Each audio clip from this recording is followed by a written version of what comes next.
Great morning, everyone, or great afternoon, everyone, and welcome with Trading with OC right here on the Piper Academy. Today, as promised, we're going to be going over one of my favorite topics because that'll actually let me nerd in a little bit in here, but that is the Bollinger Bands. One of my all-time favorite tools, and also I want to show you something amazing about the Bollinger Bands that might be getting you very interesting, even predicting Bitcoin next run up. So are we going down? Are we going up in Bitcoin? Let's get it first to see where we left out yesterday, because yesterday we set up a couple of entry points, and right now are we speaking, we are about to hit our entry alert zone, and we need to look for yesterday's hints, right? So let's see if we hit those or if we hit those. So let's get started with you guys, because you guys are fantastic, you guys are amazing. And let me shout out first Alexander G in the house. Welcome, Alexander, nice to have you. Frank the Tank, I made it. Nice, my friend, great to have you around, brother. I absolutely love it. So let's get started. In the meantime, also the rest of the community joins, but we'll see where we left out. Let's go to my charts. All right. So this is where we left out. We have a bunch of lines. Of course, how can the spaghetti miss out in here? But something interesting, it is that we were looking at a possible entry zone at the dynamic reactor, maybe slightly lower. Remember that we have a circle here, and also we have a big box right here, not only because of this interest area, but also because remember what we got right down there? Let me refresh your memory, and I had it at the beginning of the show. Here it is, a loud order block. So what we did is we set up another 103,447, and that is for our first area of entry. Another important thing that we're looking at is look at that purple line right there, right? And let me see if I can duplicate it for you. No, it's overlapping, but you'll see this purple line that it is right now acting upon the price. So are we gonna be jumping in right now? Are we gonna be waiting for the alert to hit? Let's see how things are playing out, and let's see if we maybe can nail that bottom. Nonetheless, let me give you a little bit in advance. I believe that we're gonna be having a little bit more downward movement, and I'm gonna be dividing my entries. Remember, at this point, because of the volatility in Bitcoin, I am going for half of positions, right? So far, we're following on what we played out, or what we expected before, which was a topping zone in here. Not only that, let me go over here. We also have a beautiful trend line right there. We had a high, right? We have a meaningful low. We have a lower, a lower high. And do we have now our lower low? Not quite there yet, but I believe that we are very close to have our lower low. Maybe a fake out. Let's review also a couple of other things that I showed you, I believe, yesterday or the day before. Not quite sure when was it, but this is going to be very important. I don't quite remember this. Oh yeah, I know where we are at. So let me just get rid of this for 1 second. All right. And something important is that we're finding some support. Seems that we could be finding some support on the dynamic reactor, but we're not quite yet bouncing, right? Another very important thing that we've been learning here, it is losing the trend line. Look at this very important trend line that comes all from back in here. So basically support, and losing the trend line. Guys, what does the losing the trend line means?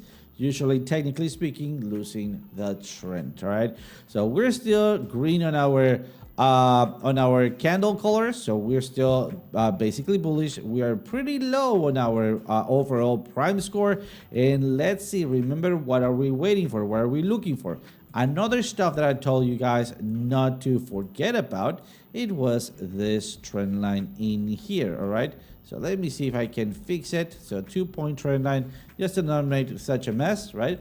It's not about the breakout, it's about the retest. Off we go. We did a double bottom. All right, maybe it's about the retest. Off we go. We did not make a lower low. And what happens here, we range it slightly towards downwards, right?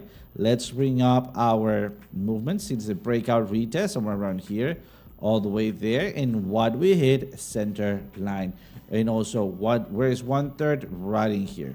So we have our hint in there. So not because we're losing the trend line means that we're gonna be going very low. We're losing the trend. Of course we're losing the trend, right? But remember that we have three different kind of trends. We have uptrending, we have downtrending, and we have sideways trending. This sideways trending can be slightly tilted. So in this case, that was exactly what it was. Slightly tilted, maybe a bullish flag-ish pattern that ended up breaking down, retesting, and finally, after a long waiting period, off we go, right? So I just want you guys to remember this, right? So it's not like we need to be panicking right now, but also remember our areas of entry. So let's apply the same process right now, and also after that, let's dive deep within the next topic from today. So it's not about the breakout, it's about your retest, run the retest to the upside. Worst case scenario, somewhere around 97%. Still, where's the 1/3 mark? Somewhere around here. All right, so let's measure it. Maybe is this gonna be it? Could be 1/3, right? Maybe secondary 30 here. Let's clone this just so we have a measurement ratio. There we go. And last time, well, nailed it. There we go. So where is our area of entry, or where can we be maybe expecting to bounce for the first time? Here it is. So do we have anything to support that theory? Well, what do we have right there, guys? That is just fantastic. Shout out to Chart Prime. We have an area of support. We have a support in here. Not only that, let me hide that again. We have two areas of volatility right there. What else? Do we have anything else in there? Something interesting? Oh, who would have guessed, right? We knew that we were going into an order block. Not any order block, but a loud order block. We have JR in the house. What is up, my friend? Thank you so much for joining. I also thank you so much for your comment today in the Hackers Discord. Really means a lot to me, my friend. And thank you so much for keeping track of the shows. Really appreciate it, brother. Let me send you a heart right there and a huge shout out, my friend. So yeah. So what are we going to be doing right now? Is it all doom? Are we going to zero? I don't know. Can we? Let me see if I can push this to you guys. Not sure if you will be hearing it. Give me 1 second. Come on.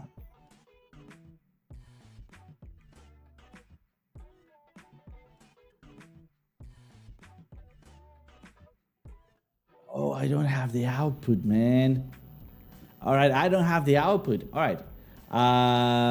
So, which means, let me just hide this, that you are not listening at my audio setups. I need to fix that because Bitcoin is not going to zero.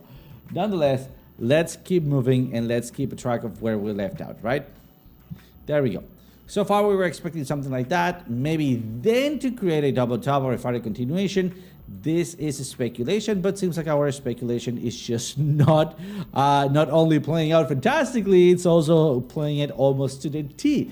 A little bit faster, right? A little bit faster here. That I was expecting. That's nice. Let's just remove this right here on live so we have a recording that we did made a calculation for that. Why? Because it's not about the breakout. We have resistance. Let's go back to the big support and then off we go, right? But in the meantime, let's just try to keep things clean in here. So Spaghetti, please stop chasing me, bro. All right, what did we talk about yesterday? Let's do that quick recapping here. Let's go over first our linear regression trend line. So first, are we bullish or bearish on color? We're bearish in color, right? Let's see what else we have. Remember, what we're expecting, or what were we expecting? So coming down, right? And you can see it here. That was a what? A peak performance diamond, all right? Peak performance diamond. What happens after that peak performance diamond? A little bit of a further move. So what's happening? Where is it at? Previous candle. So where's the further move? I think the further move is going to be at here or at here, somewhere around this range, all right? So maybe, not maybe, I mean, I absolutely gonna be entering here and I'm gonna be laddering to half positions to try to catch the best possible scenario right there. But we'll see how I place them out in real time. So This is what it's going to be. What were we expecting in here? Well, then, as we have peak performance, all right, and look at that, how our thing went still going up, right? The actual one, let me just get rid of this one. The actual one keep moving upward, and we were expecting a little bit farther move to the upside on this one, right? Well, it's a little bit higher, but once we have peak performance and when we start having the retracement, right? The retracement, what do we want to see that? Well, then a loss of energy, a loss of momentum, a loss of strength, right? So we're not there yet, but that's what we're expecting. Now, at any point now, we want to see this rolling back down, right? And well, where is it? Here it is. So this is our moving upwards, and this is our line here that we want to see it going back down. All right, so just so you know, this is the zero line. So above the zero line on our lining here, just like we're seeing it, right? We have peak performance. We're just waiting for this at our entry point. Let's go ahead and set up our entries, right? Now is the time, finally, where our plan, it's already live and also willing to maybe take place and become a reality. So let's do it. Warning here, fair warning. I don't have my my broker open. I usually close it when I'm doing the live stream because I don't want to reveal personal stuff. All right, and so it's gonna take me a couple of 1 hour and 20 minutes, something around that, to actually enter or set up this entries. All right, so throughout this channel, if you see that we hit a target, most likely I'm not going to be taking it as we speak because my broker is locked out. That's just to keep me safe, right? So let's see. At this point, we have a big chunk opportunity here. Where or can we be looking for another support and resistances? There we go. I think they're going to be in here. Our first entry. All right. So far, I'm going to mark it. It's going to be right there. All right, let's turn off stuff, not to make our life more complicated. All right, now let's visit other stuff, like where's my SMA combo? It's a little bit higher. Perfect, that's fine. We already used that. All right, look at here. Where is my smart money entry zone? Right there. Am I in line? Oh yes, absolutely. I am in line with the possibility right there. All right, what's going to be the next one? Well then, anything else that calls my attention at the bottom of the range? All right, not really going to be looking at that, but that's fun to see. What else? I think that's basically it. Something that is really uncomfortable for me is that we are on the purple line. Usually when hit purple line, that is an immediate reaction, man. So, I'm getting the FOMO. I'm feeling the FOMO, right? I'm feeling the FOMO. I need to control that feeling. So what else do we have in here? All right, we have the bottom of this. Where is our VPVR, volume profile? Look at that, same shelf. Maybe a valley, all right? So we can either enter right here or enter right there, all right? Since we are gonna be here, let me just place my first long in between my two areas of entries, right at where my alert is at. All right, I'm gonna be aiming a little bit higher to this area. My stop loss is gonna be somewhere around here, but this is not gonna be my final stop loss. Why? I still need to give it a wiggle room. The second part, it is that so far this is what, 1/2 of an entry. My other half of an entry should be here, but it's very close to my entry. Why? Because I'm feeling FOMO, so that's why I'm pushing my entry higher. Technically speaking, I should be placing it somewhere around here, all right? But why not? Rules are meant to be broken, right? No, they're not. Especially the ones that you place on there. Dude, don't do that.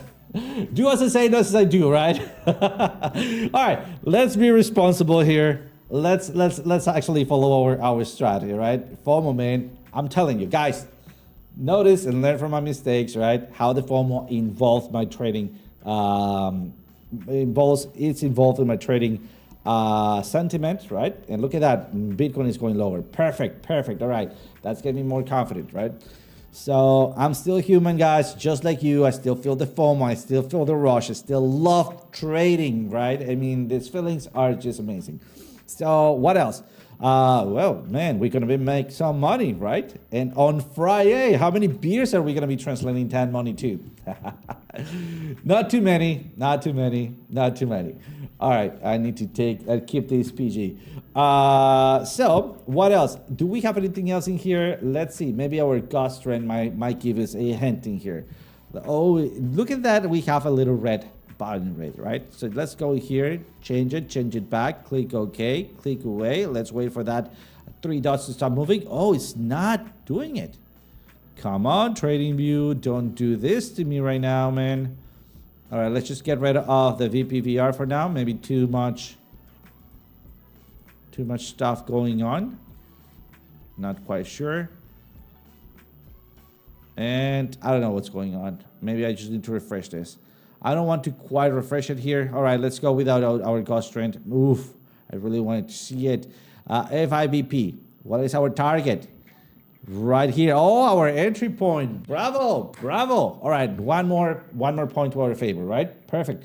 Guys, I'm just enjoying this because we already knew this, right? We visited yesterday. I'm just enjoying it. All right, let's come on. Let's go for a try, for the ride along me. So what else do we have in here?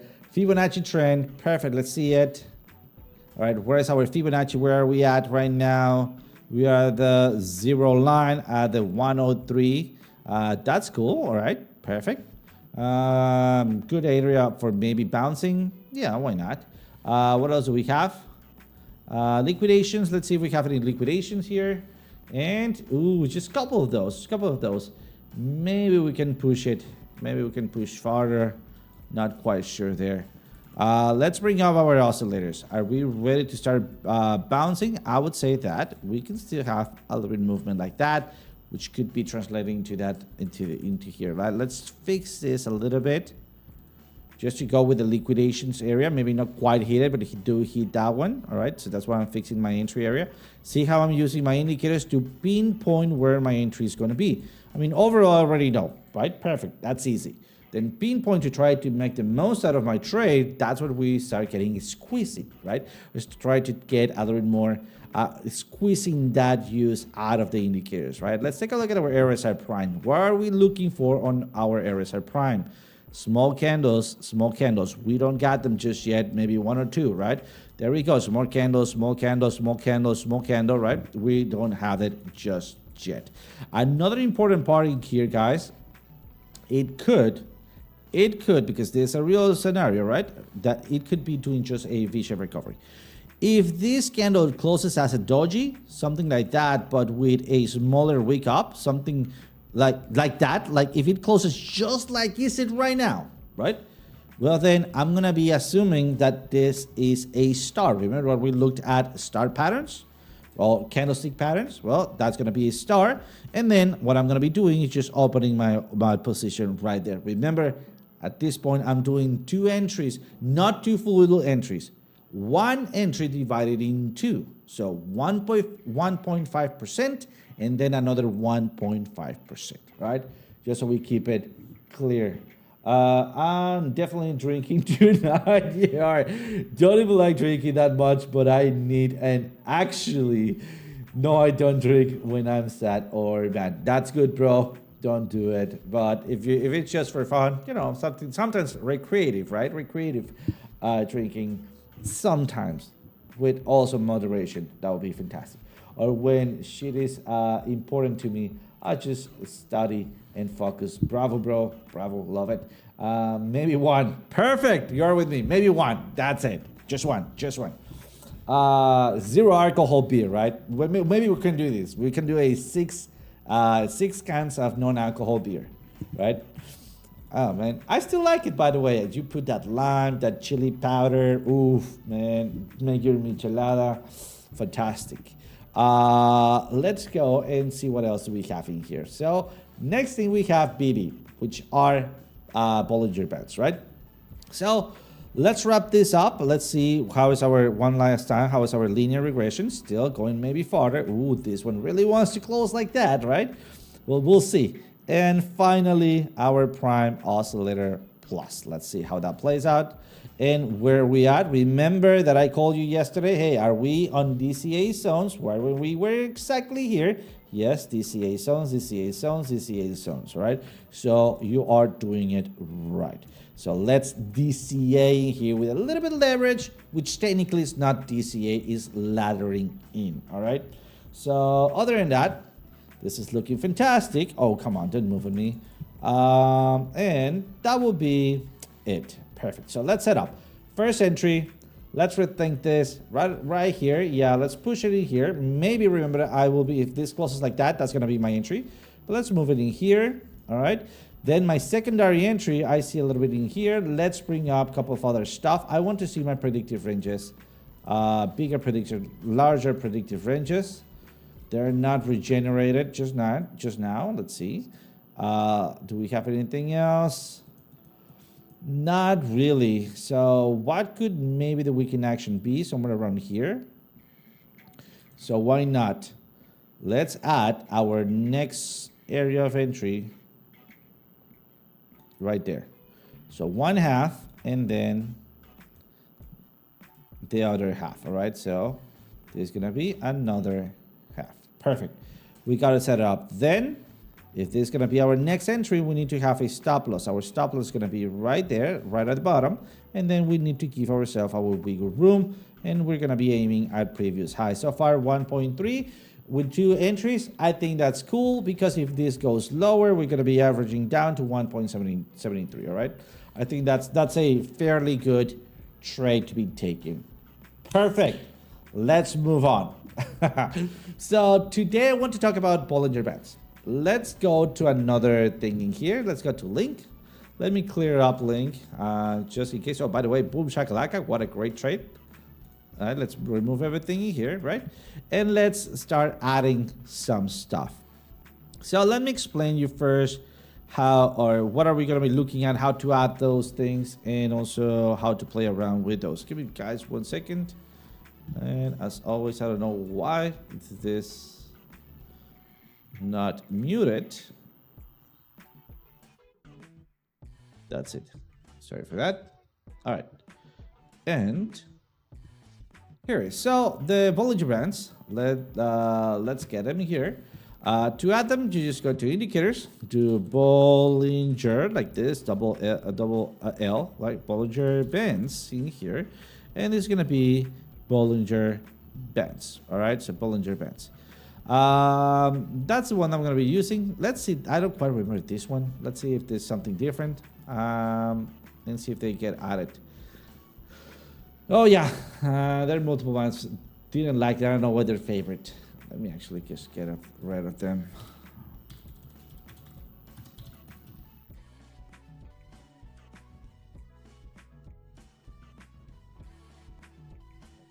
That's it. I don't want them.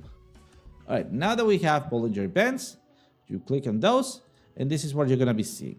All right, what are those stuff and how do you read it? First, let me just hide this thing, and let's see if I can hide the price data. All right, perfect. And we're going to see a couple of stuff in here, right? First of all, Bollinger Band consists of 3 different lines, 3 different parts, right? The first part is going to be the center line in here, which is most likely, and you can change this by the way, but most likely and by default, the 20 MA SMA. Oh, man, I want to recycle that SMA, right? The 20 SMA of whatever time frame you are, right?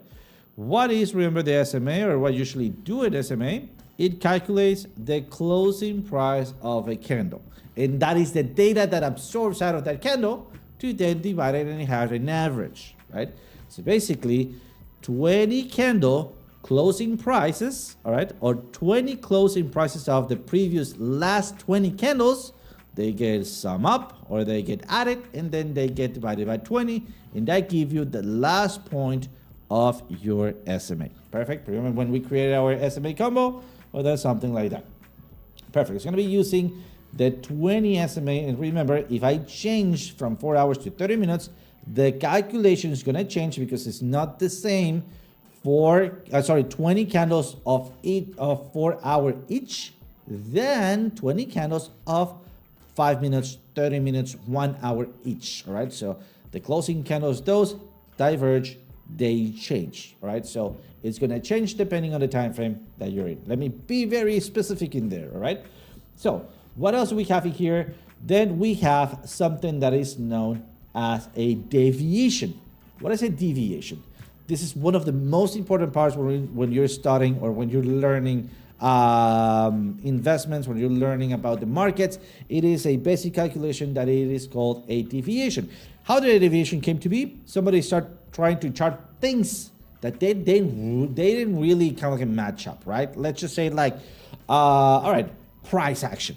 Actually, right? Price action. So, or volatility on the price action. Let's just say that today we have NVIDIA pricing here closing, and then tomorrow in here, and then next day in here, and then the next day was in here, and the next day was in here, right? Based on an X, Y. So basically looking at X as the price, right? And then just Y over day 1, day 2, day 3, day 4, day 5, right? So basically this is what we got. And then if we start charting this, right, you're going to be seeing a little bit of kind of like a consistency, you see? So can you really make a trend line out of this? At the price closing, breaking, closing, open? No, you cannot.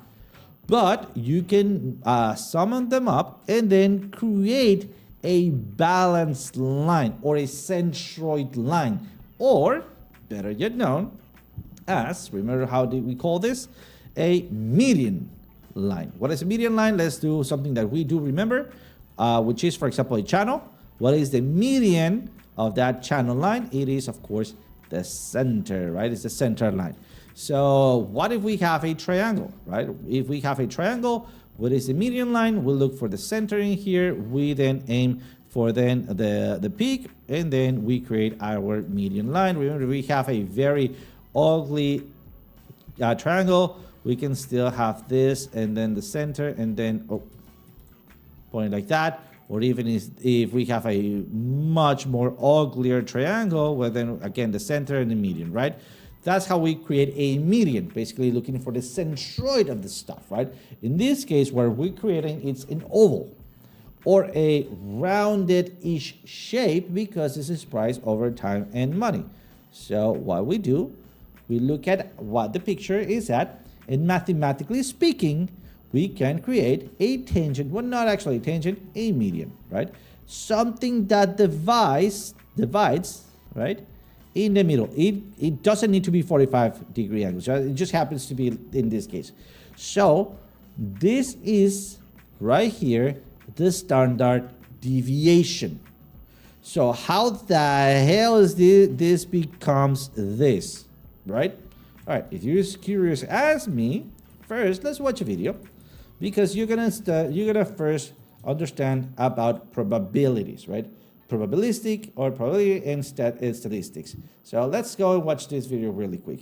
This is one of my favorite experiments. And by the way, so you'll see that there's a bunch of little balls in here, and then in here you'll see posts, right? So when every single ball hits that post, it has 50-50 chance. It can go to the right, or it can go to the left, or the other way around, right or left, right? If you go to the left, it's gonna hit another one. It can go to the right, or it can go to the left. If it go to the left, it can go, well, then it had, again, left, right, and maybe go to the right, so on and so forth. No matter how many times you do it, you're gonna have a constant like this. Let's watch. Let's make not this boring. Let's go fast, and look at that. It's not perfect, right? And this is what I call anomalies, right? But overall, you have the same pattern over and over. Let's watch about it right here, where you can see those posts a little bit more cleanly, right? So look at how that actually plays out, right? Again and again and again. And it's different shapes, it's different everything, but I mean, really kind of like always plays out the same way, right? And then right here, just not saying it myself, but you can see something where you think will be beneficial to teach probabilities and statistics to people, and they say, oh my gosh, look at how many bad decisions we've made because we think we have an understanding of what is random and what is not. So the price action, is it random or is it not? Do you think you got control of it? So think it again. Instead of just thinking that you have control of it, let's use statistics, right? Just trying to make this a little bit funny here. Tequila with OG. Yes, tequila, my friend. I love it. All right. So let's just wrap this up really quickly. Let's go over here. If you choose 50% again, 40%, and then you take 30 shots, you can look at the probability. Then you have multiple shots in road, and it's very high, it's very rare. You see that? You see? It's the randomness of the statistics that's happening. You see that? So that's important. I'm gonna just leave this short in here. Let's just copy and paste it for you guys to have to watch it on time, right? Paste it, and that is not me telling you, right? That is just me that learned it. I actually found that this guy explains this very well, and then showing to you, right? So I'm taking advantage of that. So perfect. We already know what a statistical curve that is, right? So there's no surprise that we see the statistical curve. So what is the actual deviation?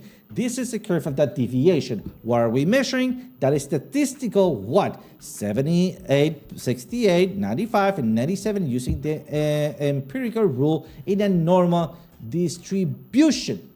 All right. So how do we get into here? Easy peasy lemon squeezy. Don't worry, here's your nerdy friend to explain to you very quickly. And remember that first drawing that we did that was an oval, and then you have your directional line. Well then, if you get an X-ray, you get two lines. You have a peak performance. Remember how we look for that, and let me just bring it up here so you can start also learning about this. You see how we look for that. And by the way, you see how the colors get in here? You see that same statistic thing? Here's the hint, right? So where is our peak performance, right? Where is our peak performance, right? So that's exactly what we're looking for. We're looking for some peak performance to play it out, right? And then looking at that peak performance, and remember that, where is that drawing, man? Did I make it manually? Or did I delete it? Shoot, I don't know where I left it. The little points in here, the points of NVIDIA. Let's do them one more time. There we go. We have price, and then we have time, right? We have time. So, and then what happens here, we can draw an empirical line after we round out the prices. This empirical line tells you direction, right? We translate that empirical line to direction of price. Right, so if this is looking like this, and then we looked at the other way, we can have not only one curve, but we can have two curves over time and price. Basically lining up your peak performance in here to there to give you a specific point related to your direction. What is your direction? Your direction is your 20 EMA. The price performance or the price action give you based on that EMA, right? It's given not based on it gives the EMA its location. It also gives you the peak performance, right? Remember that peak performance in here, right here, which is not this one, which is peak performance over price and peak performance over time. When we have that peak performance over time and that peak performance over time and price, what we got 2 points, right, or one centroid in here related to your directional tangent or to your directional deviation, standard deviation. All right. How do you see that? Well, then, is that going to help you make money? Sort of. Let me just clear this up. Well, in that case, you have one deviation and your secondary deviation. Remember that point that generated here based on the probabilistic thing, right? So that one's in here and then the other in here, and they give you this point. That point per line, it is where you start having this. Remember, and let me see if I can bring this up in here. Let me just click the thing that I also put to you. Oh, it wasn't this. All right, it is probabilistic curve. All right, remember, and where is it? Come on, man. Not this one. Sorry for this.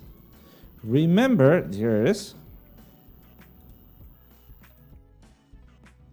Oh, no, it was the other one. Sorry. All right, I got it. I got this.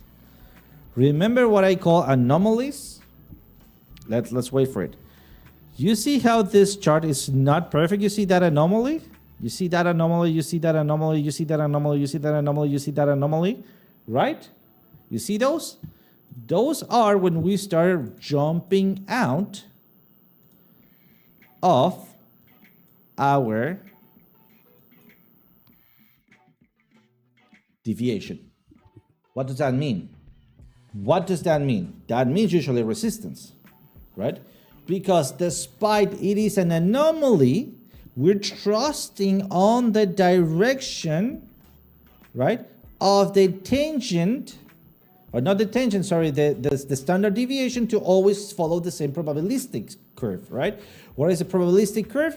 It stays within the bands based on the 20 EMA. How do we know? Where is it pointing up, your EMA, or is it pointing down? It's pointing down, we're bearish, right? Are we below? Perfect. Would that also give you the bearish point? So where are we looking for? We're looking where we get out a little bit of that probable zone, right? And then what happens when we get out of that? Well, then we reject on the price action per candle. That's the only thing that I don't like, that is per candle. When is it a little bit better? When we are within, we're not having that probabilistic anomalies, right?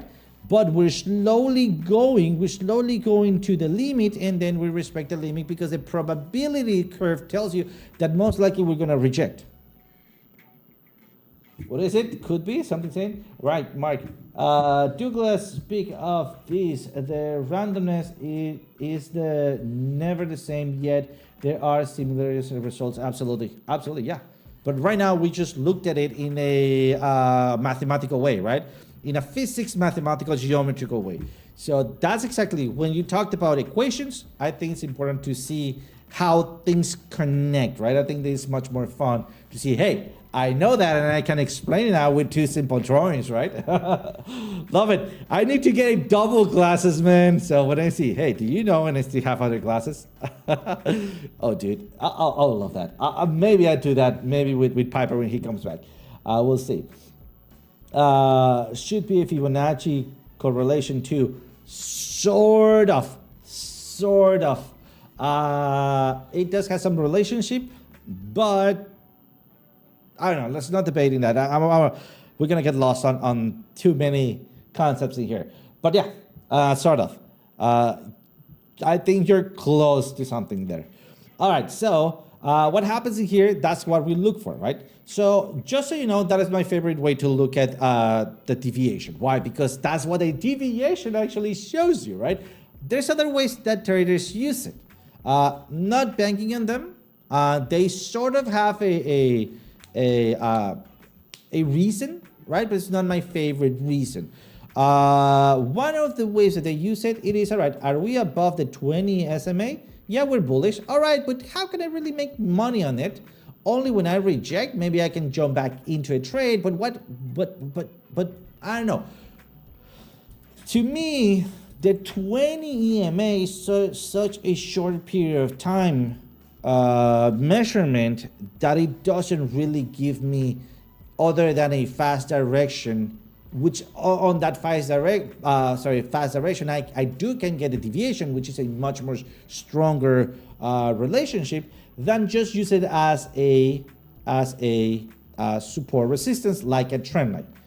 That's why we have our 110 SMA, yep, with a 20 smoothing length. You see that? So yeah, I still kind of like make a smoothing out of 20 candles.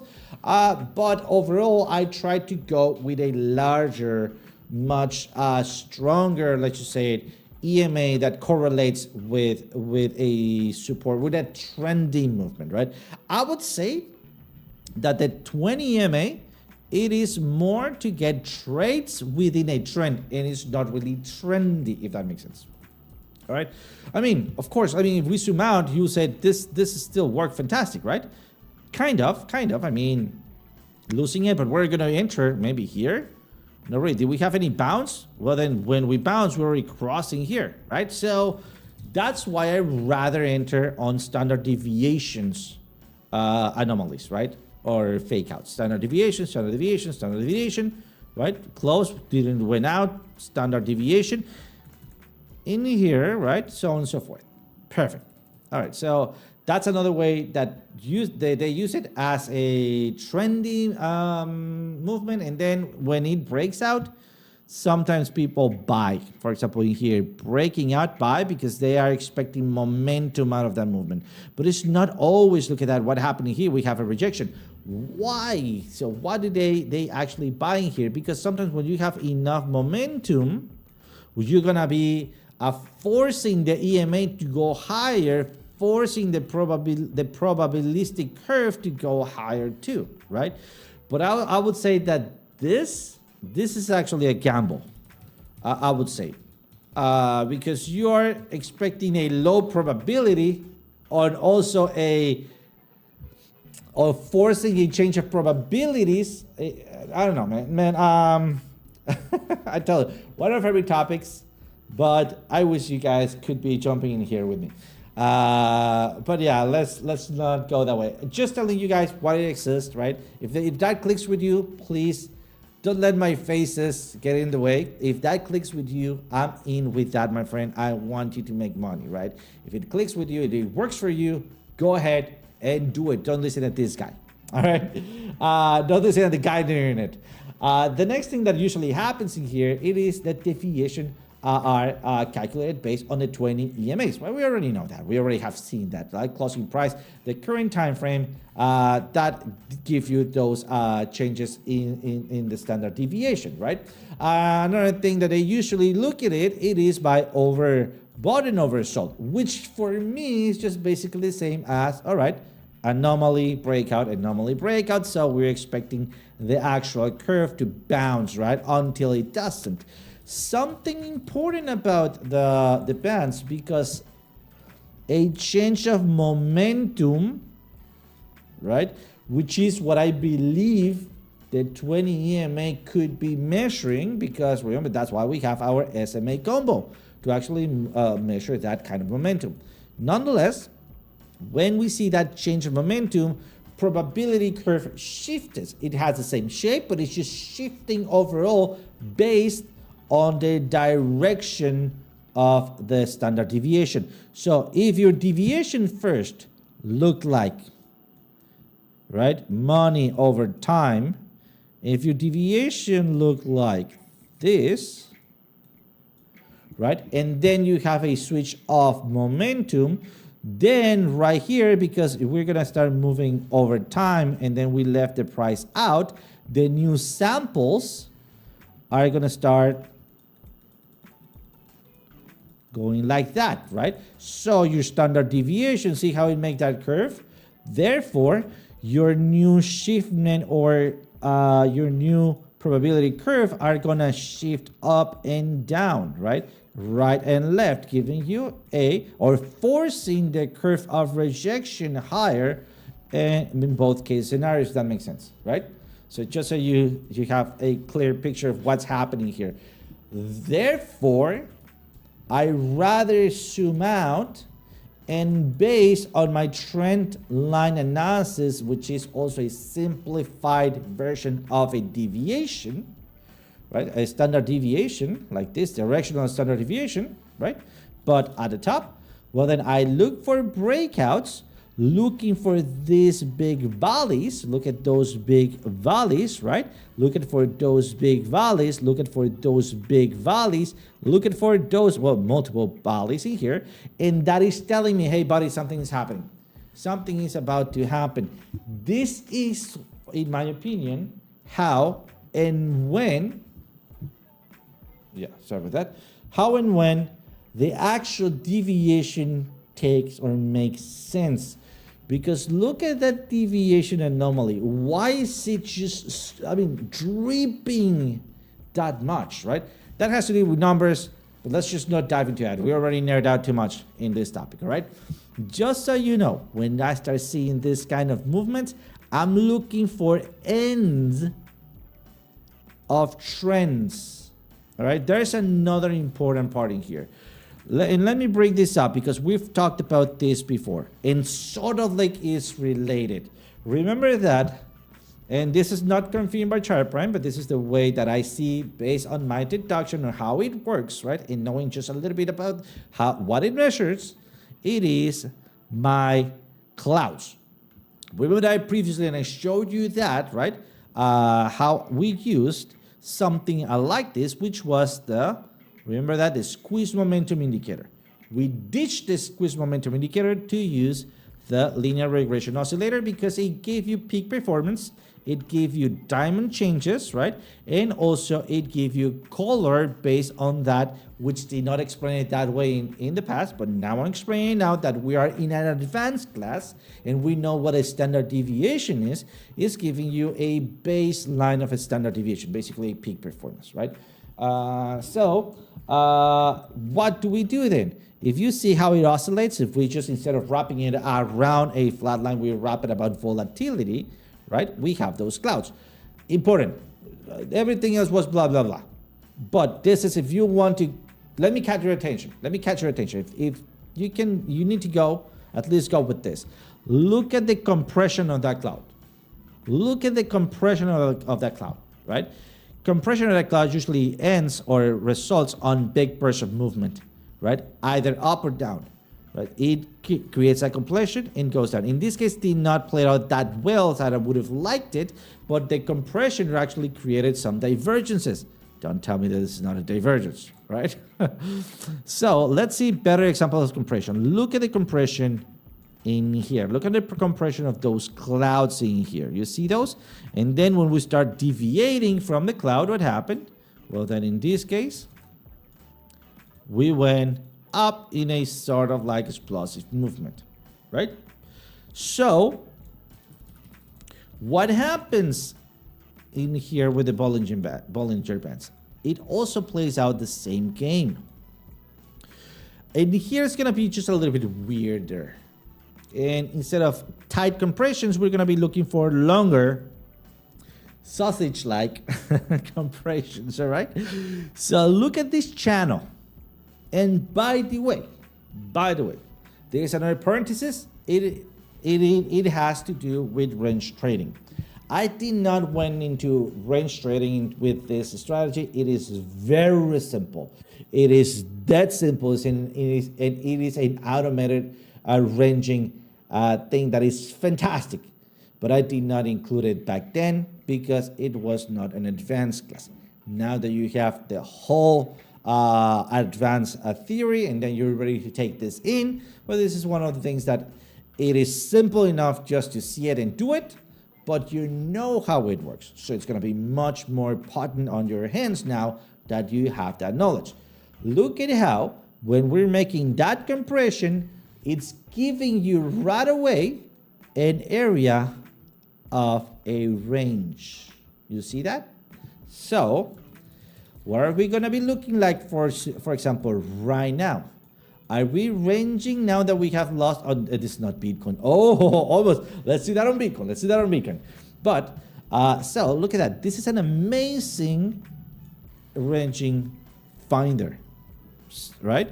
So if you know where it's going to be ranging, you just trade the deviation, the probabilistic curve, until you break, retest. In this case, instead off you go. What happened here? We broke the 20. We broke back above the 0 line. You see how I'm using confluence? And then your entry, off we go, because we're breaking above the 0 line, back above into the range. Remember, when we break back into the range, your possibilities skyrocket that we're going to be hitting the other part of the range. All right. So now we close parentheses. Breakout and possible breakout measurements, they usually came from the end of the range. Remember, ranges that are found usually at the tops or bottoms, right? So you're going down, you break a retest, make a little range, and then either becomes a flat, remember, right? Flat, flat, what's it, the name? Come on, my friend. Come on, see, it is flat pause, right? Of whatever continuation, or a bottom, right? So basically, how do we know? We don't know. That's why we always trade our range as 50-50. Yes, there is a way to know. If you want to learn it, go back and learn range trading before advanced class, and then come back and relearn the ranges of the advanced class section. All right, just so you know. But having said that, reminding you that this is 50-50, well, then we trade the range 50-50, and then we look, where is the oscillator breaking through? Is it breaking through above? Perfect. Let's usually think that we're going to be breaking to the upside. Is it breaking down here? Well, then we're going to be thinking that we're going to be breaking downwards. All right. So amazing breakout indicator, right? Look at that. It's not about your breakout, it's about your retest. Off we go. We ended up breaking to the 0 line. Retest, your retest entry. Oh, fabulous. Look at that. Fantastic, fantastic. Seth, what's up? Welcome, my friend. Who else is here? Mardach also. I didn't show you up, bro, but welcome, my friend. Welcome. All right, what else we have? Do we have anyone else? I have not opened leverage plays. Great. Don't start just now. Learn it first and then open them. And what? And Sire Exponential Networks. What's up? Wait for the cross, the 100 and the 200. Ooh, I wouldn't recommend that, by the way. Too much of a latency. That is more like a theory that doesn't work. In my opinion, you can go and back test it yourself, and you'll see. You'll see. It's already too late when it happened. But again, nothing against you. Check it out. That is kind of like a theory, right? But I always want to bring out my opinion. If you let me, of course. If you let me, of course. But yeah, let me clear this up. Let's go back and see what's going on in here. So we already have learned about Bollinger Bands, right? Now, advanced class. Oh man, it is already 57, dude. I would love to have an extra hour here. Let's do the final analysis, and then I'm going to be showing you what's going on with Bitcoin. Because remember the chapter where we talked about the volume and the logarithmic that takes into consideration how the market cap is applied into the sizing of the candles. All right.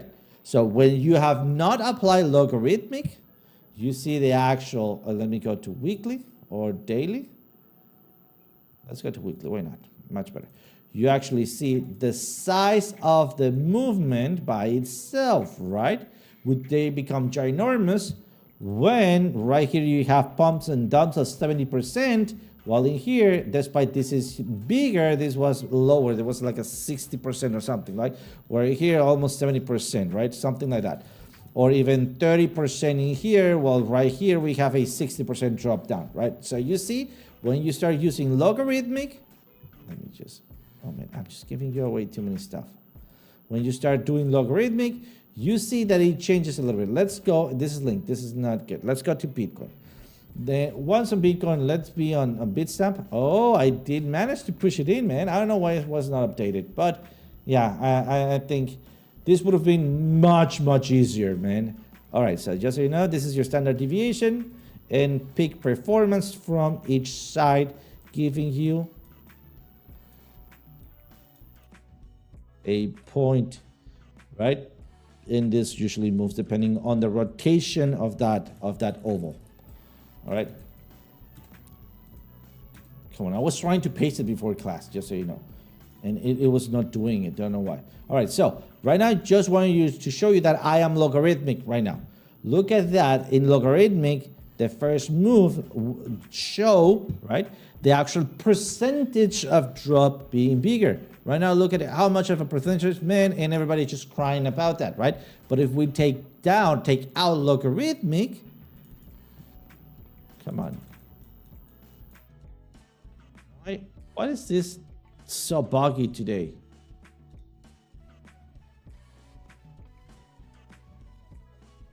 You gotta be kidding me. Yeah, reload it. Oh, I know why. I'm just, man, sorry about that. I'm noobing myself up in here. I need to do this. Too much nerdy talk gets in my brain. All right, so let's do it one more time. Logarithmic, let me go to weekly. Double clicking here. Logarithmic weekly shows you, right, the size of the movement based on the percentage, right? So right now everybody's crying. But if we take off or turn off logarithmic, now look at that, what was bigger now is smaller, because right here we have fewer money, fewer market cap than what we have in here. So the bigger the market cap, the bigger the shape, because there's more money being moved, all right? But the smaller the percentage, despite this is a percentage. Let me see if I can. It's not moving. Oh yeah, because it's not logarithmic. But let me do that on logarithmic right here. Look at that. If I draw a line up, down, look at how that line is rising. You see how that is incrementing. We can do it right here much better so you can see it.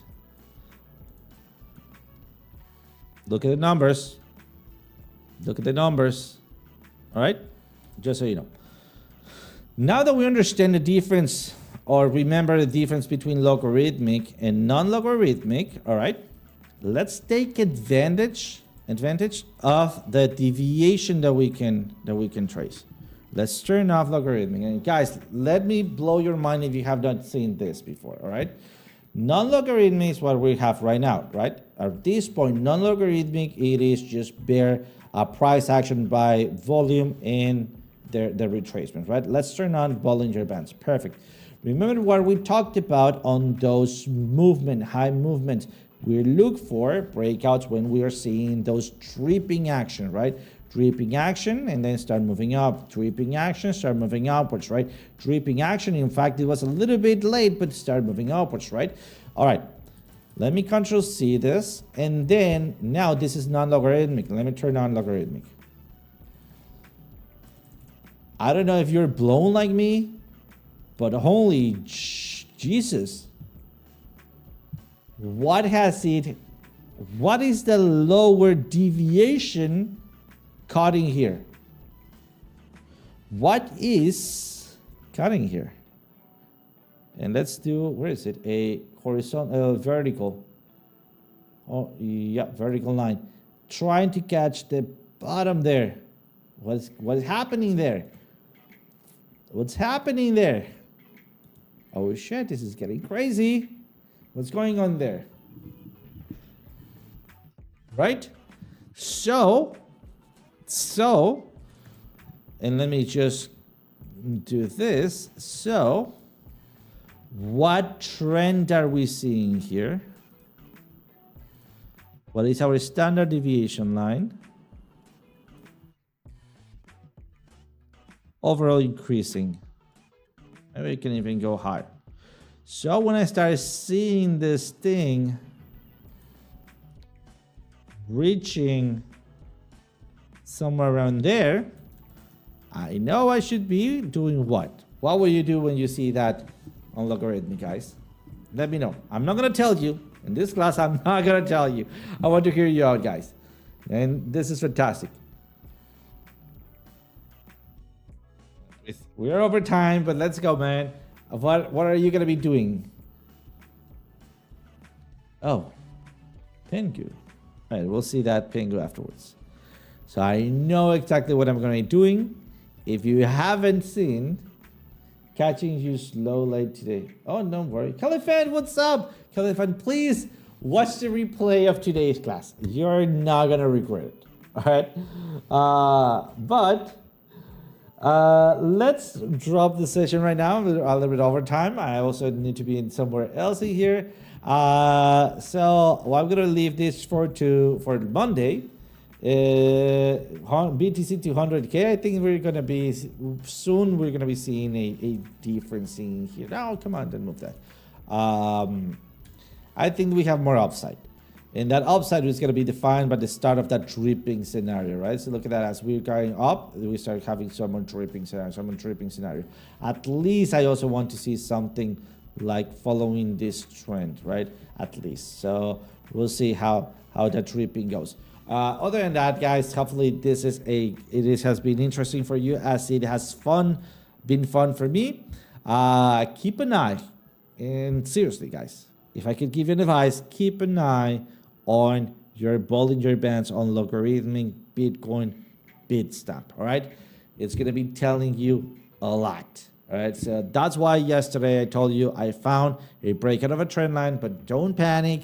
We're going to be training it day over day, all right? So, again, combine everything that we have learned. I think today was a very nice session. It was really exciting for me. I love to teach Bollinger Bands because of the standard deviation. Big fan of the standard deviation. But, yeah, other than that, guys, thank you so much. And enjoy your weekend. See you guys on Monday.